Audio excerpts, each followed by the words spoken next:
بسم الله الرحمن الرحيم.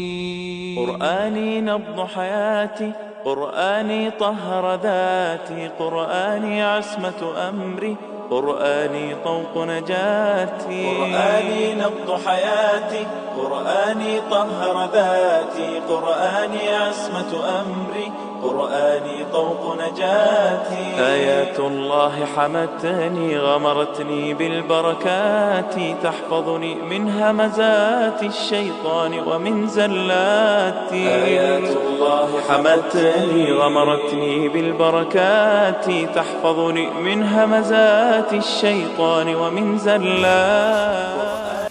أعوذ بالله من الشيطان الرجيم. Recording in progress. بسم الله الرحمن الرحيم. الحمد لله رب العالمين، وبه نستعين، وصلى الله على سيدنا محمد وعلى آله الطيبين الطاهرين وأصحاب الميامين المنتجبين. Alhamdulillah, kembali kita melanjutkan ngaji kitab adab-adab salat kita karya ini rahmatullah alaih. Sebagaimana sebelumnya kita mengirimkan terlebih dahulu surah Al-Fatihah kepada ruh suci beliau. Al-Fatihah. A'udzubillahi minasyaitonirrajim. Bismillahirrahmanirrahim. Alhamdulillahirabbil alamin, arrahmanirrahim, maliki yaumiddin, iyyaka na'budu wa iyyaka nasta'in, ihdinas siratal mustaqim, siratal ladzina an'amta 'alaihim ghairil maghdubi 'alaihim waladdallin. Allahumma shalli ala Muhammadin wa ali Muhammad. Allahumma shalli ala Muhammadin wa ali Muhammad. Allahumma shalli ala Muhammadin wa ali Muhammad. Pada pembahasan sebelumnya kita membahas tentang kekhusyuan di dalam salat. Tentunya kita sudah memahami bahwa sebagaimana beliau jelaskan, khusyuk tidak lain bahwasanya sang hamba di dalam melakukan ibadahnya penuh dengan perhatian kepada hak Subhanahu wa taala, perhatian kalbiah, dan kadang bercampur dengan perasaan cinta, serta kadang juga bercampur dengan perasaan takut, atau dibagi dua. Ini ada yang tipenya kecintaannya ya yang lebih dominan, ada yang tipenya ketakutannya yang lebih dominan. Dan pembahasannya ini sudah kita lewati, atau kita tidak bahaslah semua secara menurut teks. Lagi ini buku sudah ada terjemahannya, silahkan kalau bisa didapatkan terjemahannya, bisa dibaca sebelum kita ngaji bersama atau setelah kita ngaji bersama, dibaca apa yang sudah kita bahas. Jadi saya hanya ingin mengutip bahagian akhirnya. Singkatnya, pembahasan kita terkait masalah khusyuk dalam pasal ini, bahwasanya sesuai dengan burhan, tentunya kita telah memahami ketinggian, kebesaran, keindahan, dan keagungan hak Subhanahu wa ta'ala. Demikian pula kita sudah mendapatkan penjelasan dari para nabi-nabi ilahi bahwasanya kalbu mestilah mengingat, mutadzakir kepada Allah Subhanahu wa taala, lantas sedikit demi sedikit dengan tazakkur dengan mengingat dan perhatian kalbu senantiasa, yakni ada istilah mudawamat. Mudawamat itu yakni berkesinambungan.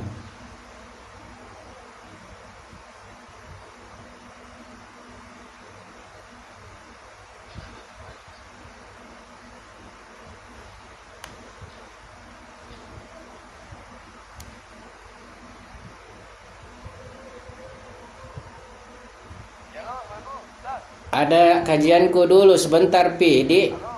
Ada kajian dulu. Sebentar, Pi, Di. Kajian Kak dulu. Oke?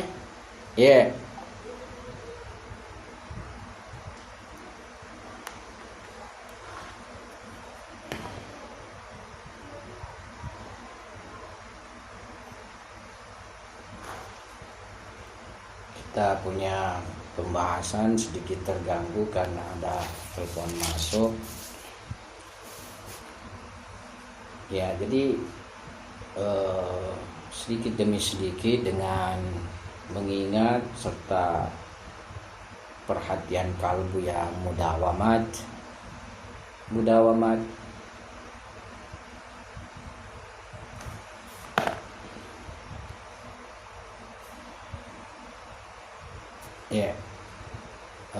Bagaimana mudawamat? Yakni berkesinambungan, senantiasa, tidak terputus-putus. Itu yang dimaksud mudawamat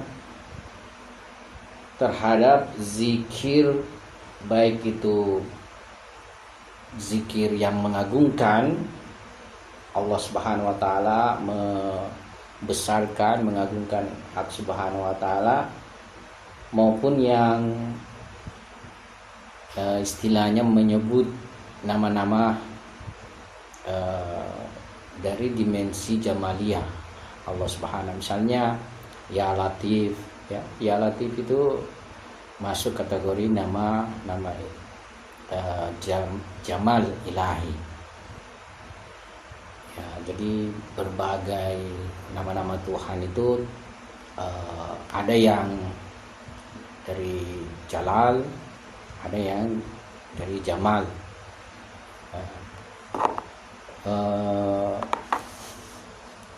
Biasa ini kalau sudah ada yang menelpon menjadi kecil suaranya. Kalau begitu saya keluar dulu, baru bisa lagi besar. Bagaimana? Sepakat? Saya keluar dulu. Oh, sudah bagus sekarang. Biasa memang habis menelpon itu ada yang menelpon menjadi kecil, pernah juga beberapa kali terjadi seperti itu. Oke, kalau sudah bagus.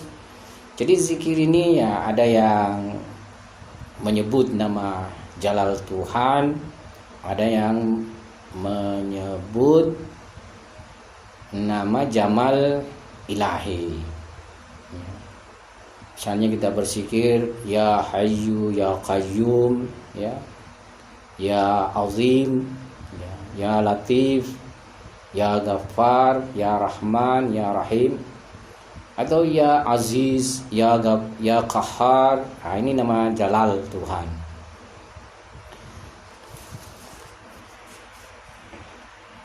Nah, itu nanti akan perlahan-lahan membuahkan khusyuk di dalam kalbu, sehingga kita bisa memperoleh hasil yang diinginkan di dalam zikir. Oleh karena itu pada hakikatnya salik tidak boleh qanaat. Ya, kalau misalnya dalam persoalan harta materi kita justru dianjurkan qanaat.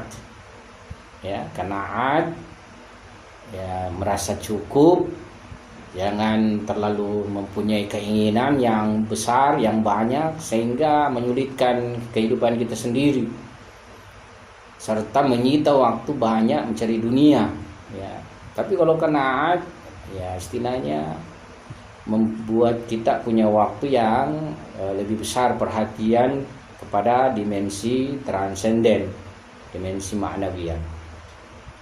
Jadi salik justru tidak boleh qanaat dalam masalah transenden. Makanya ayat suci Al-Quran tentang mengingat Tuhan itu yang menyebutkan banyak, sebanyak-banyaknya. Fadzkurullaha katsiran, fadzkurullaha dzikran katsira. Jadi banyak, tidak ada batasnya, banyaknya juga. Ya, mudawamat itu ya, yakni senantiasa. Ya, mungkin kita belum mampu senantiasa, tapi memperbanyaknya terlebih dahulu. Nanti setelah seringkali banyak berzikir, nah ini boleh jadi memperoleh mudawamatnya. Ya. Di mana makam itu kita memperoleh apa istilahnya kemampuan mudawamat dan tidak qanaat di sini, ya. Dan bahkan setiap makam untuk memperoleh hasil, ya, secara ma'rifat dan hakikat memang perlu banyak, ya. Oke, saya coba keluar dulu karena banyak yang menyatakan suara kecil. Saya keluar dulu, Saya keluar dulu baru masuk kembali. Recording stopped. Mana ini keluarnya? Ya.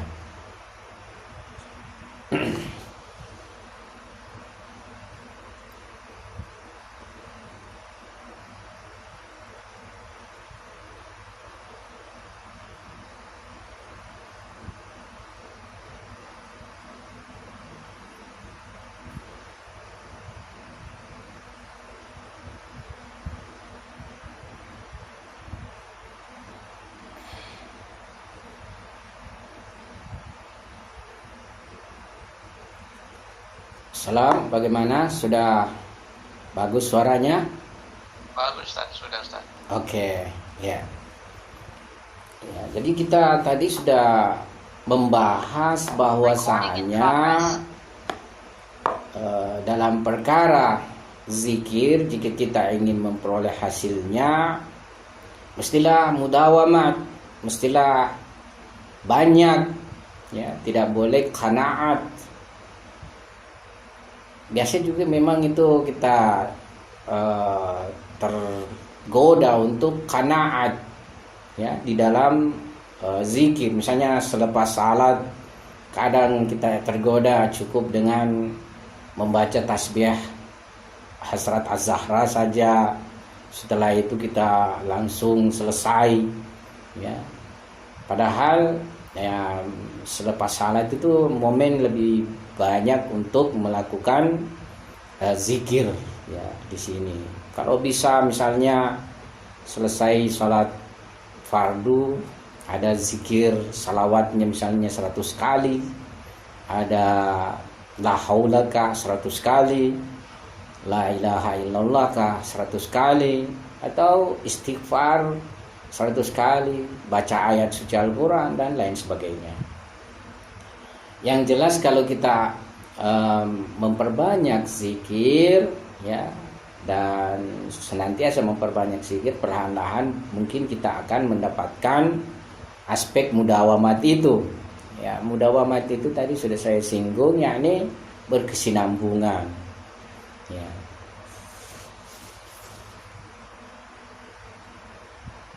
Bahkan apa saja justru kalau kita ingin memang meraih ma'rifat dan hakikatnya dibutuhkan, ya, mudawamatnya itu. Sebenarnya meskipun tidak banyak, tapi kalau dia mudawamat artinya senantiasa dia diamalkan, ya, dia lebih besar kemungkinannya kita akan mendapatkan manfaat dan hakikatnya. Kesimpulannya, salik mesti di dalam seluruh kondisinya mutazakir, yakni mengingat kekurangan dan cacat dirinya, sehingga mungkin dengan jalan itu dia akan berusaha memperbaiki nafsnya dan mendapatkan jalan kepada kesempurnaan dirinya dan kebahagiaannya. Kurang lebih inilah terkait masalah khusyuk yang di pasal 3.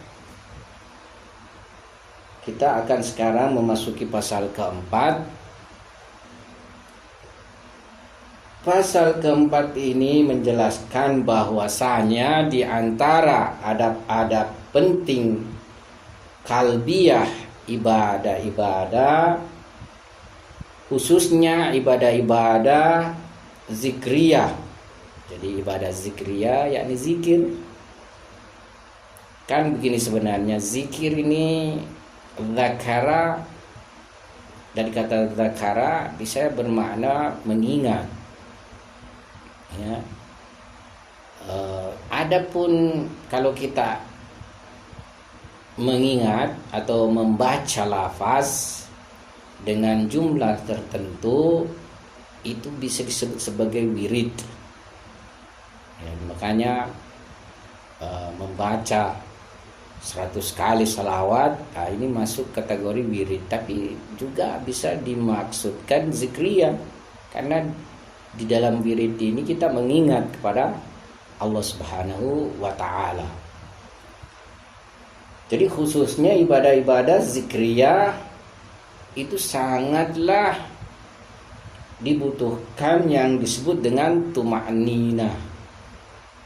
Tuma'ninah yakni suatu kondisi kalbu, konsentrasi dan penuh ketenangan, tidak kemana-mana, ya, tidak istilahnya mutazalzel, tidak ittirab, yakni tidak gelisah, tidak galau, tidak kacau, ya, tapi dengan ketenangan, dengan konsentrasi.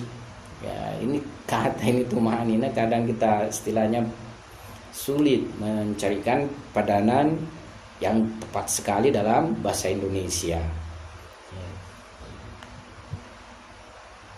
Dan yang dimaksud tumakninah ini bukan yang dimaksudkan oleh fuqaha ridwanullah alaihim di dalam salat, ya, yang diiktibarkan mereka dalam salat. Jadi ada tumakninah secara fisik, ya. Kita melakukan salat mesti tumakninah secara lahir. Jangan terburu-buru, jangan misalnya perbuatan salat itu belum selesai berganti kepada yang lain, misalnya sujud belum selesai pembacaan sujudnya diangkat kepalanya. Nah, ini tidak tumakninah. Ini yang dimaksudkan tumakninah oleh fuqaha kita, yakni ketika salat secara lahir ya kita harus melakukannya secara tumakninah. Nah, yang dimaksudkan di sini yakni pribadi salik, dia di dalam melaksanakan ibadahnya dia melakukan dengan penuh ketenangan kalbu, penuh konsentrasi dan perhatian, ya. Sebab apabila ibadah dia dilakukan dengan kondisi kacau, galau, tidak tenang, yakni kalbu tidak tenang, serta tazalzul. Tazalzul itu artinya apa ya? Tazalzul sendiri makna aslinya bergoncang. Maksudnya itu tidak tenang lah, ya. Nah, maka kalbu tidak akan memperoleh efek dari ibadah. Dia tidak akan memperoleh pengaruh dari ibadah. Jadi pengaruh dan efek yang mestinya diperoleh seorang salik di dalam ibadahnya, yaitu malakut kalbu, malakutnya kalbu, itu tidak diperolehnya. Dan dia juga tidak mendapatkan hakikat ibadah, yaitu surah batiniyahnya kalbu. Ya, jadi dia tidak memperolehnya ini.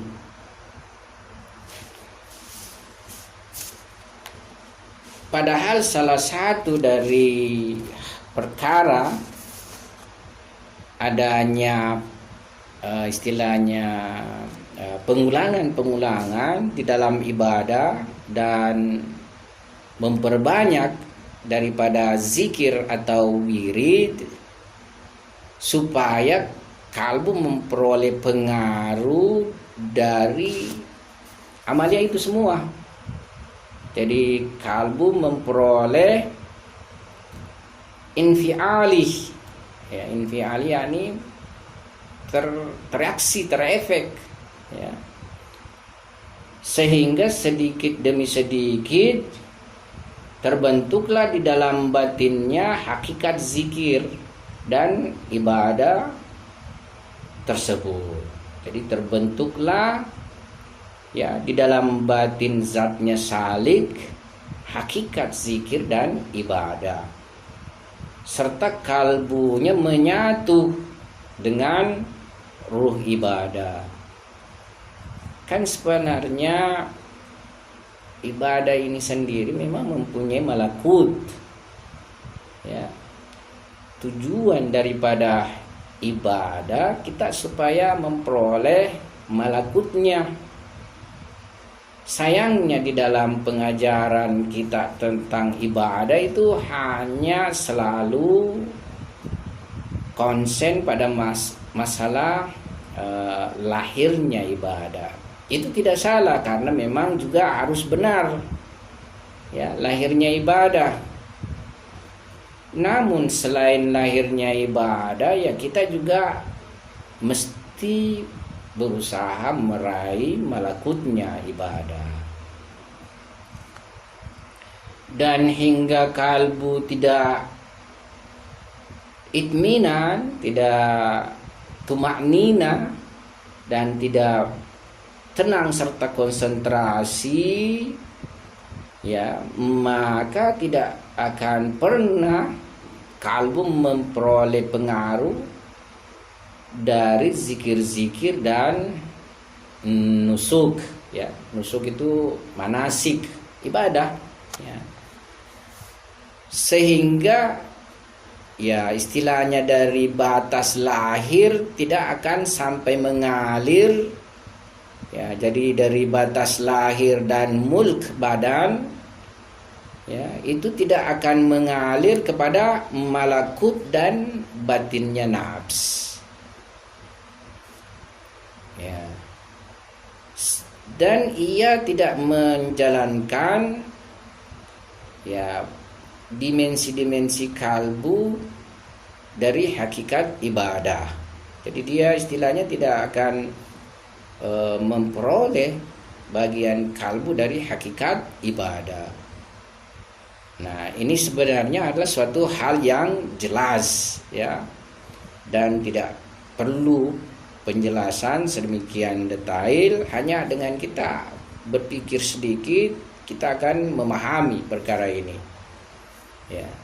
Sayangnya kita sering tidak memperoleh penekanan dari sisi ini, sehingga kita hanya perhatian dalam masalah lahirnya ibadah, dan itu juga pada akhirnya membuat kita tidak memperoleh malakutnya ibadah dan merasa kering ibadahnya, ya, zikirnya kering, ya, kemudian salat yang merupakan pokok pangkal daripada ibadah itu juga tidak memperoleh perasaan ma'nawiyah, ya. Dan apabila ibadah demikian, bahwasanya kalbu sama sekali tidak memperoleh pengaruh, ya, dari zikir dan ibadah, dia tidak memperoleh pengaruh dalam batin, maka dia masih akan senantiasa berada di alam aderi, ya, dia tidak akan beranjak kepada alam yang lain.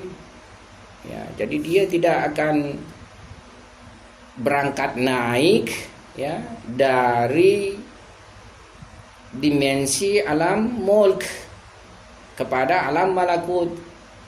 Alam mulk yakni alam materi kepada alam malakut, alam ma'nawiyah.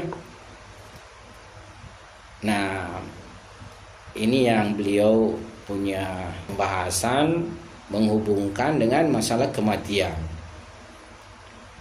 Dan mungkin saja ketika dia mendapati kondisi yang kritis, kondisi sakit yang kritis dan sakratul maut, ya.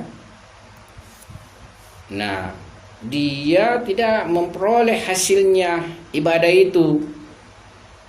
Ya, jadi setelah kematiannya justru apa yang dia inginkan dari hasil ibadah itu justru secara keseluruhan terhapus dari lembaran-lembaran kalbunya.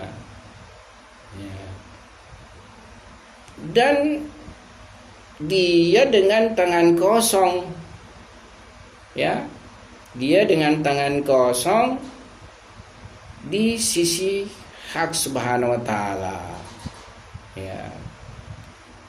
Jadi ibadahnya yang dia lakukan karena tidak punya perhatian terhadap dimensi kalbu, hanya sebatas lahir, ya, sehingga ketika peristiwa yang sifatnya kritis terjadi pada dirinya, misalnya dalam kondisi sakratul maut, itu tidak ada teringat sama sekali pada dirinya. Bahkan setelah kematiannya pun terhapus dari lembaran kalbunya, sehingga dia datang di sisi Tuhan dalam kondisi kosong, ya. Jadi betapa banyak misalnya orang ketika dalam kondisi akan melepaskan ruhnya, semua dimensi-dimensi yang baik, ya, dimensi-dimensi ibadah yang pernah ia lakukan itu justru terlupakan. Tidak ada yang teringat pada dirinya. Nah, bahkan ya istilahnya bisa saja didatangi oleh pengaruh dan campur tangan setan, dan ini sangat bahaya sekali ketika seseorang dalam kondisi sakratul maut, ya. Misalnya apabila seseorang, ya, melakukan zikir la ilaha illallah Muhammad Rasulullah sallallahu alaihi wasallam dengan ketenangan kalbu, dengan tuma'nina, dan kalbu, ya, dan dia mengajarkan kalbu terhadap zikir mulia ini, maka perlahan-lahan lisan kalbunya yang akan berkata, dan lisan lahirnya mengikuti lisan kalbunya. Jadi pertama tentunya seseorang bagaimana dia dengan seperti ucapan la ilaha illallah, la ilaha illallah Muhammad Rasulullah, atau zikir yang lain, tapi dia tanamkan kepada kalbunya, ia lakukan dengan tuma'nina, dengan ketenangan. Nah, suatu ketika justru kalbunya yang punya lisan terhadap zikir ini, dia yang lebih dahulu mengucapkan zikir ini, justru lisannya yang mengikut, ya. Nah, ini mungkin sudah, ya, boleh jadi di antara kita yang sering melakukan zikir punya pengalaman terhadap persoalan ini, Jadi kita misalnya ya tidak melakukan zikir lisan, tapi kalbu kita yang otomatis memunculkan suatu zikir. Dia yang berucap, misalnya la ilaha illallah kah, salawat kah, istighfar kah, dan lain sebagainya. Jadi seperti itu. Justru lisannya yang nanti mengikut. Jadi awal kalbunya yang mengucapkan la haula wala quwata illa billah misalnya, kemudian lisannya yang mengikuti. Ya, seperti itu. Lehnya yang pertama kalbu yang zakir, kalbu yang mengingat. Nah, baru kemudian lisannya. Ya. Dan isyarat terhadap makna ini sesuai dengan perkataan Hasrat Imam Shadiq alaihissalam dalam satu riwayat dalam kitab Misbahus Syariah. Beliau berkata, faj'al kalbaka kiblatan lisanika la tuharrikhu illa bi isyaratil kalbi wa muwafaqatil aqli wa ridal iman. Ya. Artinya jadikanlah kalbumu sebagai kiblat bagi lisanmu. Jangan kamu menggerakkannya, maksudnya lisan, kecuali dengan isyarat kalbu serta kesesuaian akal dan keridaan iman. Ya, jadi kiblat kalbu menjadi kiblat dari perbuatan. Sebenarnya kalau kalbu sudah menjadi kiblat baik lisan terlebih lagi perbuatan, manusia sudah bisa terkontrol di dalam berbagai perilaku dan perbuatannya. Jadi pada awal perkara sebenarnya kalbu belum yang berkata. Jadi belum kalbu yang istilahnya memulai lisan zikir. Ya. Nah, pada kondisi ini salik yang mesti mengajarkan jalan akhirat kepadanya. Jadi salik yang mesti mengajarkan jalan akhirat kepadanya. Dan dengan tumaknina serta ketenangan dia mengalirkan zikir ini kepada kalbunya. Nah, ketika bahasa kalbu sudah terbuka, jadi kalbu sudah terbuka, bahasa kalbu sudah terbuka, maka kalbulah yang menjadi kiblat lisan, bahkan kalbulah yang menjadi kiblat seluruh atau anggota-anggota tubuh yang lain.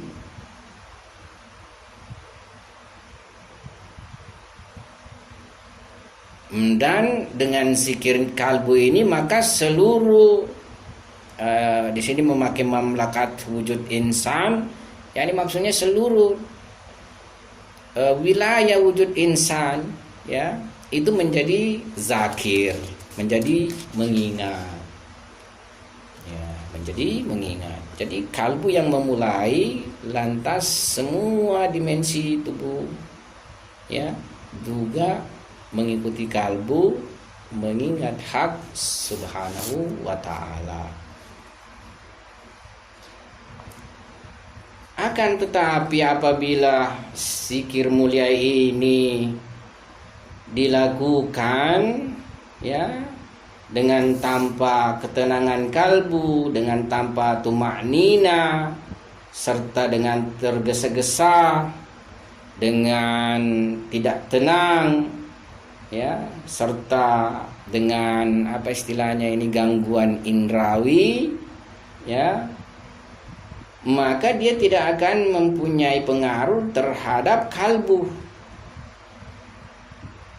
dan dia tidak akan sampai melebihi dari batas lisan dan pendengaran hewani zahiri. Ya, dia tidak akan melebihi itu dan sampai kepada batin dan pendengaran insani. Karenanya dia, apa istilahnya, karenanya hakikat dari zikir itu tidak akan menjelma pada batin kalbu. Dan dia tidak akan menjadi surah sempurnanya kalbu. Kan pada dimensi ini terjadi kesatuan nantinya. Ya. Jadi dia bahkan tidak akan menjadi surat sempurnanya kalbu. yakni surat ini bentuk sempurnanya kalbu, ya, dan memungkinkan dia zawal, dia hilang, ya, dia pergi, ya. Jadi begini, kalau dia dilakukan dengan penuh ketenangan, konsentrasi, kesungguhan, dan berusaha apa yang dari lisan dialirkan kepada kalbu, nanti hakikatnya ini zikir menyatu dengan kalbu, dan dia akan membentuk kalbu, ya. Dia akan, kalau sering kita mengatakan, mencahayai kalbu. Jadi kalbu kita itu semakin memperoleh cahaya, semakin bercahaya, karena ibadah itu cahaya. Hakikatnya adalah cahaya. Jadi kalbu kita semakin nurani, semakin bercahaya, bersinar. Ya. Tapi kalau tidak, ya, hanya sebatas lahir, ya, lisan lahir, pendengaran lahir saja, dia tidak melampaui batas lahir ini menuju kepada batin kalbu, nah dia tidak akan membentuk kalbu, ya, dia akan lenyap, pergi lagi, ya, dia akan hilang. Nah, ada kesamaannya dengan sifat. Jadi ini ada kesamaannya dengan sifat. Selama sifat ini tidak diulang sedemikian hingga sehingga tersatukan dengan nafs, tersatukan dengan jiwa, dia tidak melakah pada jiwa. Dia akan hilang, pergi, bukan menjadi bahagian daripada sifat. Nah ini baik sifat buruk maupun sifat baik, ya. Olehnya kita perlu melakukan perkara yang baik itu, ya, berulang-ulang, ya, dan meninggalkan yang buruk itu juga berulang-ulang, artinya meninggalkan, ya, sehingga sama sekali tidak ada bekasnya. Tapi kalau yang baik kita lakukan secara berulang-ulang supaya dia tertanam dalam kalbu dan istilah akhlaknya menjadi melakah pada diri kita, menjadi melekat. Mungkin melekat itu dari kata malakah, ya. Seperti kalau kita ingin berubah menjadi orang yang dermawan, ya, bukan kita hanya memberi misalnya sekali-sekali saja, meskipun besar, ya, mungkin kita memberi kepada orang lain sekali besar, tapi itu tidak membuahkan malakah pada diri, ya. Yang membuahkan malakah pada diri ini yakni senantiasa, ya, berkesinambungan memberi. Kalau bisa setiap hari, setiap hari misalnya memberi, bersedekah. Nah, dalam hal ini ulama kita sepakat, ya, nanti dilihat besarnya itu, meskipun kecil yang penting kontinu, berkesinambungan dilakukan.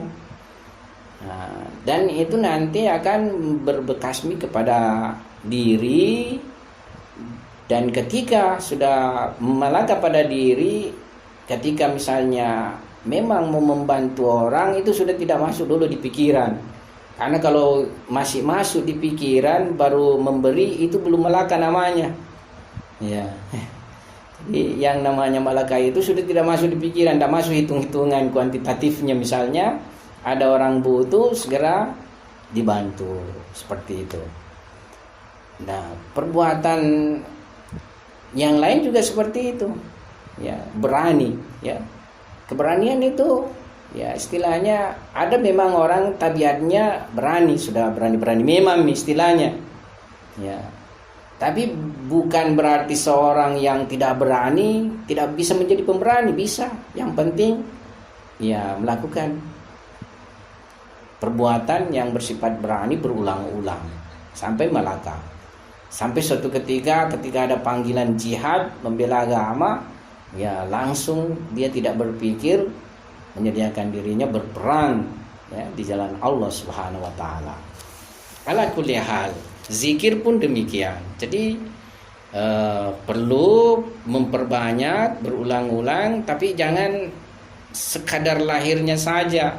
Tapi perlu dengan kesadaran, konsentrasi, ketenangan, dan berusaha mengajarkannya kepada kalbu, ya, sehingga ketika kalbu sudah istilahnya menjadi terpelajar itu kalbu, dia sendiri yang memulai zikir, dia sendiri yang awal menjadi zakir, nanti diikuti oleh lisan bahkan seluruh, ya, anggota badan.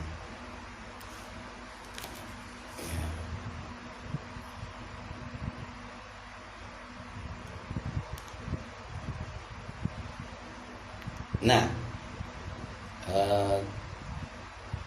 jadi kalau dia tidak sampai menjadi batin, ya, kalbu, ya, maka kalbu tidak akan memperoleh bentuk kesempurnaannya dan bahkan bisa lenyap, ya. Sebagaimana ketika seseorang mengalami kondisi yang kritis, kondisi yang misalnya bersifat apa istilahnya kritis, ya, khususnya seperti sakratul maut, ya, dan kerasnya dicabut ruh, ya, kerasnya dicabut ruh, ya, dia akan menjadi lupa secara keseluruhan terhadap zikir itu. Ya, biasa orang tidak bisa lagi mengucapkan la ilaha illallah lisannya, apalagi kalbunya dan sebagainya. Ya, karena zikir itu sudah terhapus dari lembaran kalbunya. Bahkan, ya, nama hak subhanahu wa ta'ala, nama Rasulullah sallallahu alaihi wasallam, agama mulia Islam, kitab suci ilahi, dan para a'immah ma'asumin alaihissalam, serta ma'rifat yang lainnya, karena dia tidak pernah menyampaikan kepada kalbunya, yakni hanya lahirnya saja, itu dia lupakan seluruhnya. Dan pada waktu pertanyaan kubur, ya, pertanyaan alam kubur, maka dia tidak bisa menjawab. Ya, ketika pun dia ditalkinkan, tidak ada faedah talkin kepada dirinya. La haula wala quwata illa billahil aliyil azim kalau sudah seperti ini. Jadi, kalaupun dia ditalkinkan, ya tidak ada faedah talkin itu kepada dirinya. Sebab, ya, dia tidak melihat efek di dalam dirinya dari semua itu, yaitu hakikat rububiyah, hakikat risalah, dan ma'rifat lainnya, ya.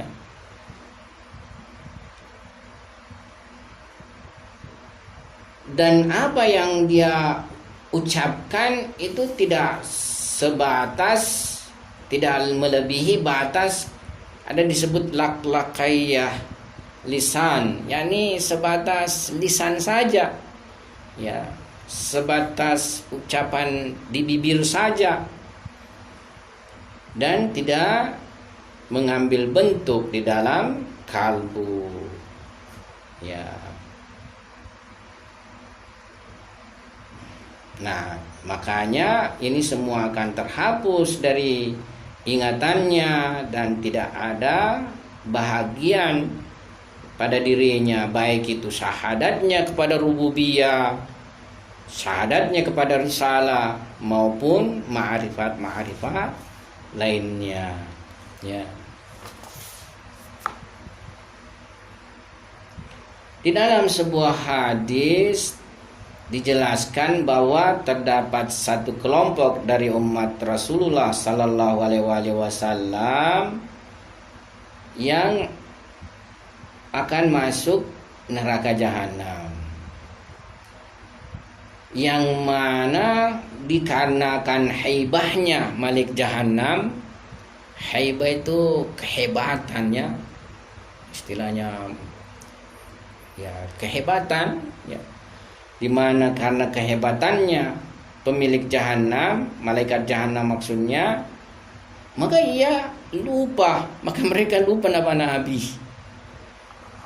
Ini kan terdapat dalam pengalaman kita, ya.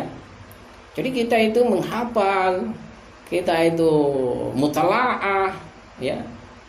Tapi karena stres, ya, ketika masuk ujian lupa semua. Itu saya pernah alami, ya. Bahkan teksnya lagi saya diperlihatkan, disuruh baca, kenapa tidak bisa baca? Itu dikarenakan stres, puncak stres, ya. Padahal dalam kondisi biasa teks itu dengan mudah saya baca, dan itu juga sudah saya misalnya pelajari mutalaah, ya. Ada lagi saya punya pengalaman, ya, yakni jangankan itu sakratul maut, ngantuk saja itu bisa melencengkan ucapan zikir kita, ya. Saya tidak tahu kalau antum semua punya pengalaman atau tidak. Misalnya kita sangat ngantuk, ya, kita setelah salat berzikir, itu ngantuk itu mungkin karena zikirnya ini tidak masuk di kalbu, hanya di sebatas lisan, itu bisa terlencengkan itu ucapan kita menjadi suatu ucapan lain. Baru misalnya kadang kita sadari, kenapa zikirnya berubah seperti ini, ya. Ini belum malaikat neraka jahanam disaksikan kehebatannya, belum sakratul maut yang dihadapi, ya. Ya, jadi sangat memungkinkan sekali kalau memang kita tidak memperhatikan ini, aspek ini di dalam kehidupan kita, dalam ibadah kita, dalam zikir kita, tidak ada hasil di akhir-akhir perjalanan kehidupan kita. Bahkan setelah mati pun kita datang di hadapan Tuhan dengan tangan yang kosong. Semoga hanya dengan kecintaan, ya,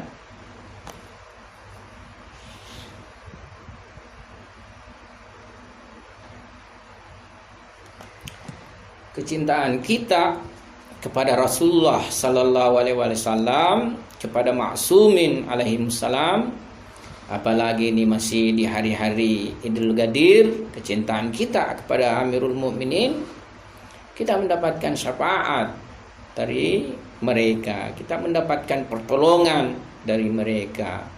Karena kalau diri kita ini, ya, kita ini sibuk dengan dunia, pikiran, kalbu kita, dan apalagi semuanya hanya sebatas terhadap dunia, ya.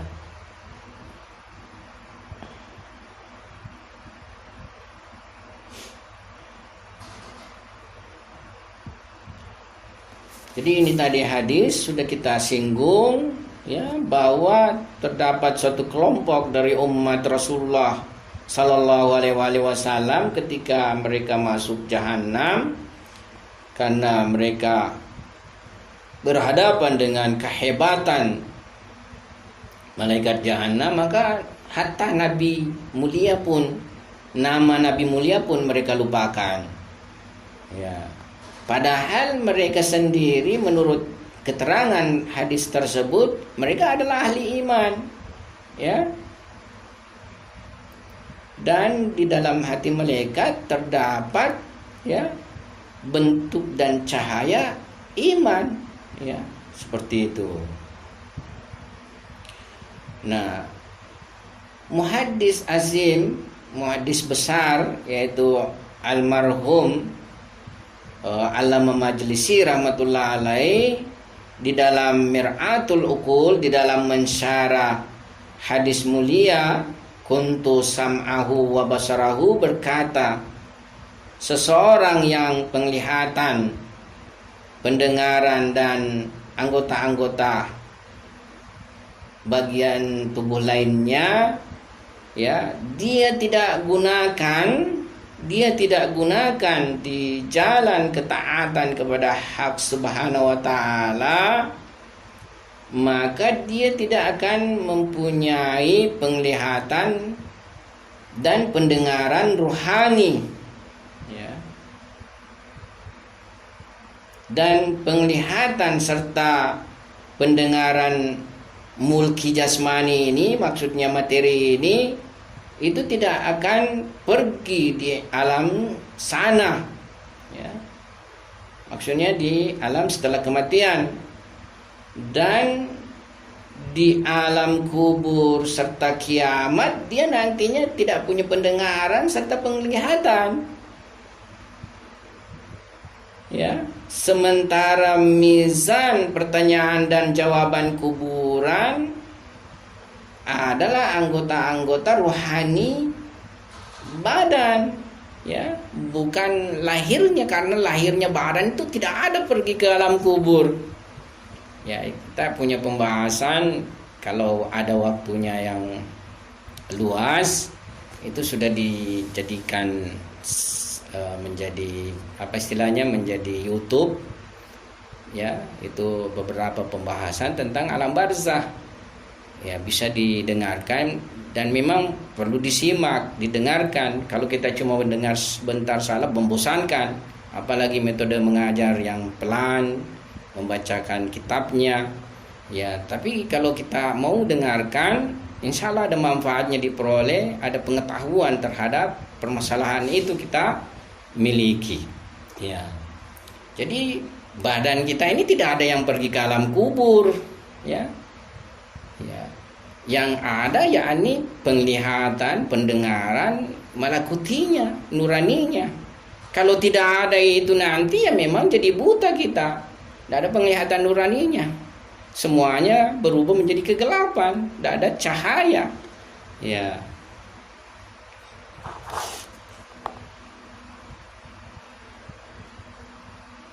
Simpelnya bahwasanya hadis-hadis mulia tentang ini semua, yakni yang berhubungan dengan tuma'nina serta pengaruhnya, itu sangat banyak. Nah, beliau kemudian di sini masuk pada aspek Quran, dan Al-Quran mulia memerintahkan kita baca Al-Quran tartil, ya. Apalagi itu ayatnya, tartila itu, aku lupa lagi, tartila. Wa minal laili, bukan wa minal laili,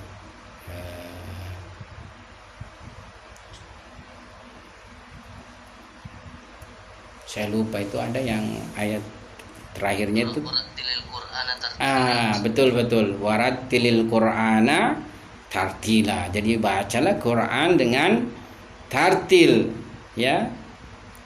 Dan di dalam hadis mulia, ya, itu dijelaskan seseorang yang melupakan satu surah, jadi seseorang yang melupakan satu surah dari Al-Quran, ya,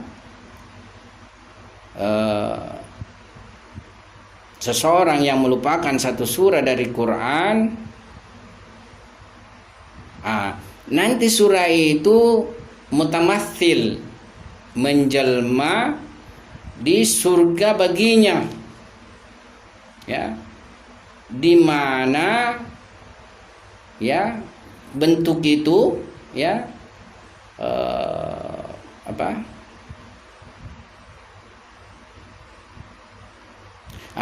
di mana ya di dalam suatu bentuk ya dia tidak misalnya sebagaimana baiknya bentuk surah itu bertamassul padanya, ya.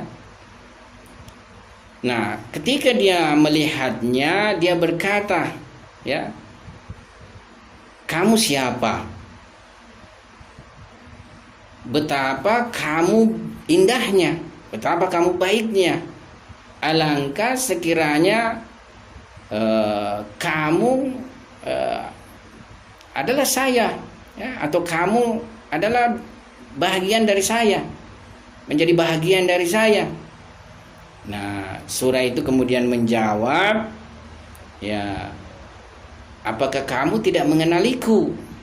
Saya adalah surah X, maksudnya. Kalau di sini surah fulan, saya adalah surah fulan. Sekiranya kamu tidak melupakanku, ya, sekiranya kamu tidak melupakanku, ya, saya akan menyampaikan kamu kepada derajat tinggi ini. Saya akan menyampaikan kamu kepada derajat tinggi ini. Jadi itu, kalau kita istilahnya mengerti maksudnya tadi riwayat ini, jadi seseorang kalau melupakan sebuah surah, maka surah ini nanti di hari akhirat pada hakikatnya dia akan menjelma sangat rupawan, sangat indah. Tapi orang itu tidak mengenalinya, ya. Dia bertanya, siapa kamu yang mempunyai rupa yang sedemikian baiknya ini, sedemikian indahnya, ya. Lantas surah itu berkata, kamu tidak mengenaliku, ya. Nah, sekiranya kamu tidak melupakanku, saya akan menyampaikanmu kepada derajat yang tinggi. Jadi ini juga terkadang istilahnya ada orang bilang kalau kita sudah hafal Quran tidak boleh lagi dilupakan, karena seperti ini. Jadi sebenarnya di sini dimensi negatifnya hanyalah karena terlupakan kita tidak bisa meraihnya manfaatnya. Tapi yang namanya menghafal Quran tetap dia positif, tetap dia baik. Sampai kemungkinan misalnya pun suatu ketika terlupakan, tetap harus kita kalau bisa berusaha menghafal, ya. Seperti itu. Daripada tidak pernah menghafal, tidak ada basa-basi sedemikian misalnya dengan satu surah, ya. Kalau pernah menghafal ada basa-basinya surah dengan kita, ya. Boleh jadi tetap ada efeknya, ya. Nah, juga di dalam suatu hadis, seseorang yang membaca Quran di masa mudanya, maksudnya membaca Quran di masa mudanya ini bukan membaca satu kali saja, 2 kali, yakni dalam masa mudanya ini dia tenggelam di dalam mempelajari Al-Quran, membaca Al-Quran, menghafal Al-Quran dan lain sebagainya, sehingga Al-Quran itu bercampur dengan daging dan darahnya, yakni menyatu dengan daging dan darahnya, ya. Jadi riwayatnya sampai di sini saja. Jadi seseorang yang membaca Al-Quran di masa mudanya, maka Al-Quran itu akan bercampur dengan daging dan darahnya. Dalam satu riwayat dijelaskan niscaya tubuh ini tidak akan termakan api neraka.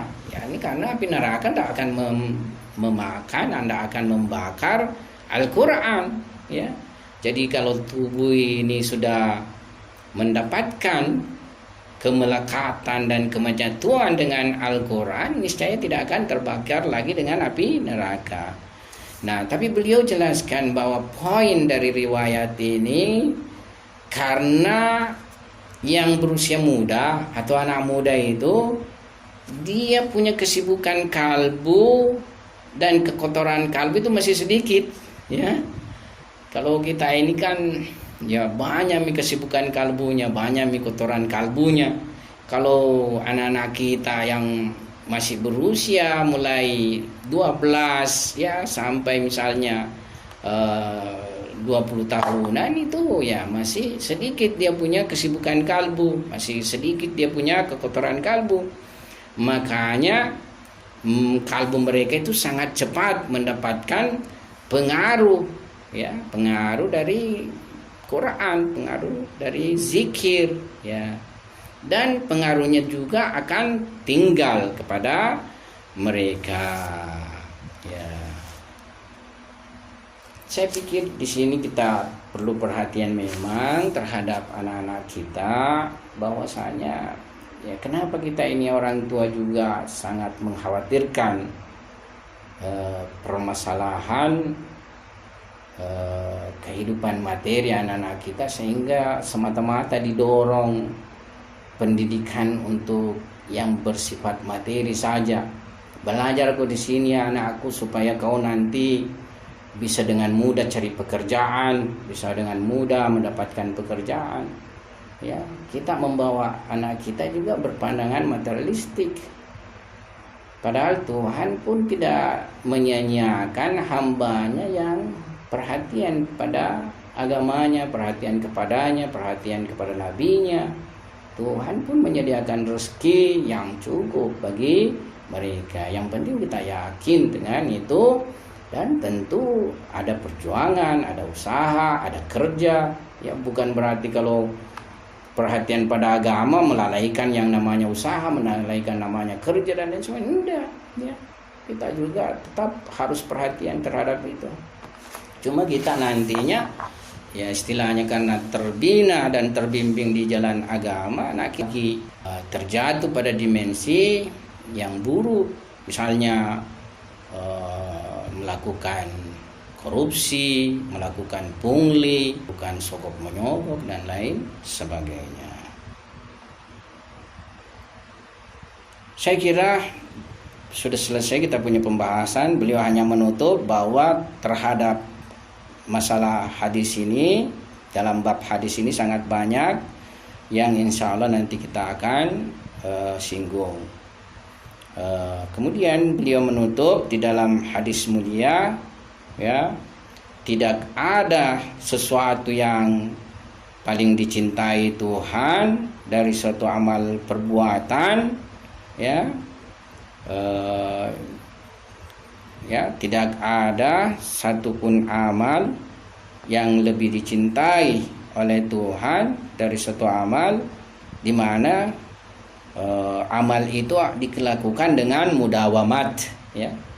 Amal itu dilakukan dengan mudawamat, yakni berkesinambungan, kontinu, ya. Kendati pun amal itu sedikit. Jadi sedikit tapi kontinu dilakukan. Sekarang misalnya kalau setelah salat subuh masih kadang-kadangan baca Al-Quran, rubaki itu yang kadang-kadangan, misalnya bukan selesai salat subuh, yang penting sebenarnya yang bagus itu justru sebelum masuk subuh orang baca Al-Quran, ya. Tadi itu waratilil Qur'ana tartila, itu justru pada momen sebelum masuk subuh dibaca. Ya, kalau kadang-kadangan banyak misalnya, tinggalkan kadang-kadangan yang banyak itu, tapi lakukan yang kontinu, yang berkesinambungan. Satu halaman saja, ya. Di dalam tradisi di masjid-masjid itu kadang memang ditentukan waktu baca satu halaman Al-Quran, apakah misalnya setelah selesai salat zuhur atau setelah selesai salat maghrib. Jadi satu halaman saja, tapi kontinu, ya. Apalagi kalau sudah lebih daripada satu halaman dan berkesinambungan, itu lebih besar lagi tentunya. Dan begitu juga amal yang lain seperti sedekah. Jangan dulu lihat banyaknya, ya. Mungkin kadang-kadangan banyak, tapi kadang-kadangan, tapi kontinunya dulu supaya melangkah itu perbuatan, ya. Mulai 2000 misalnya setiap hari, ya. Ya, tapi kontinukan. sehingga malaka. Saya kira sekian. Wabillahi taufiq wal hidayah. Assalamualaikum warahmatullahi wabarakatuh. نبض حياتي قرآني طهر ذاتي قرآني عصمة أمري قرآني طوق نجاتي